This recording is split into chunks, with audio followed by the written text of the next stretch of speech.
બધા ભક્તો ક્યાંથી આ વિડીયો નિહાળી રહ્યા છો તે ગામનું નામ લખી દેજો, જેથી ખબર પડે કે ક્યાં સત્સંગી લોકો વધુ છે અને આ વિડીયો ક્યાં સુધી પહોંચે છે. તો આજની વાતો કોળી જ્ઞાતિમાં જન્મેલ ભક્તરાજ વીરા સાંખટની કરવાની છે.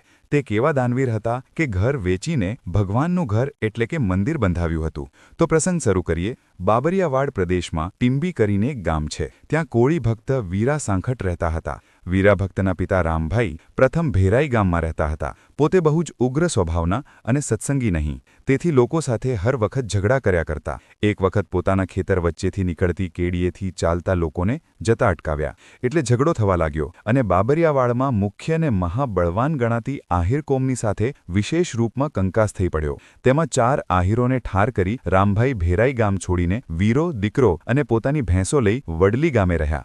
ત્યાં પણ લોકો સાથે બન્યું નહીં, એટલે ઊંટવાળા તથા ચોરાડી મૂલી થોડો સમય રહી છેવટે ટીંબી ગામમાં નિવાસ કર્યો. એ વખતે વીરા ભક્તની યુવાન અવસ્થા હતી. પિતાના અતિ ઉગ્ર સ્વભાવના કારણે ગામે ગામ થતા હર વખત ઝઘડાને હેરફેરને કારણે શાંત ને સરળ પ્રકૃતિવાળા વીરા ભક્ત અત્યંત કંટાળી જઈ શાંતિ થાય તેવા ઉપાયો શોધી રહ્યા હતા. એવામાં કૃપાનંદ સ્વામી તથા ગુણાતીતાનંદ સ્વામી એ બંને ટીંબી ગામને પાદર ઉતર્યા અને એક વૃક્ષ નીચે ઉતારો કરી ધૂન કીર્તન સાથે સદુપદેશ આપવો શરૂ કર્યો. નવીન રીતભાત અને અસરકારક ઉપદેશથી આકર્ષાઈને લોકોના ટોળે ટોળા સમાગમ કરવા આવવા લાગ્યા. દર્શન અને સમાગમ કરવા જેવા મહાત્મા પધાર્યા છે. આમ લોકો પાસેથી પ્રશંસા સાંભળી વીરા ભક્ત સાધુઓના દર્શન કરવા ગયા. એક દિવસ કથા વાર્તા સાંભળી ત્યાં તો હૃદયમાં શાંતિ થઈ ગઈ.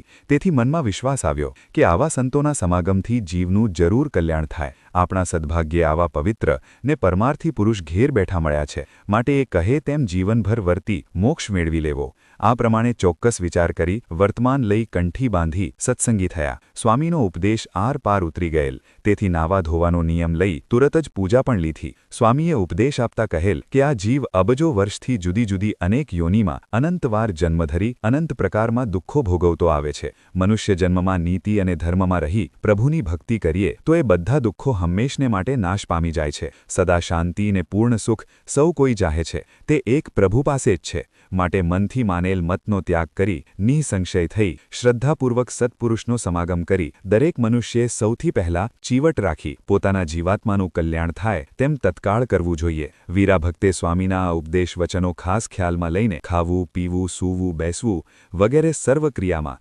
રાત્રિ દિવસ અખંડ ભગવત સ્મરણ અને કીર્તનો ગાવા શરૂ કર્યા. સંસાર વ્યવહારનું ગમે તેવું કામ કરવાનું હોય, પણ ક્યારેય પ્રભુમાં વૃત્તિ રાખવાનું ભૂલતા નહીં.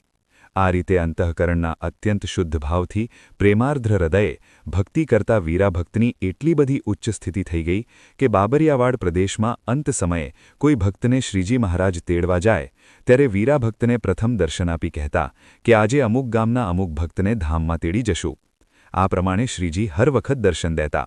એક વખત વીરા ભક્તના ખેતરમાં પાક તૈયાર થયો હતો. તે જોઈને આજુબાજુના કેટલાક હલકી વૃત્તિના લોકોએ વિચાર કર્યો કે ભગત કોઈ રાત્રિએ ખેતરનું રખોપું કરવા આવતા નથી, માટે કામ કરવાની ભારે તક છે.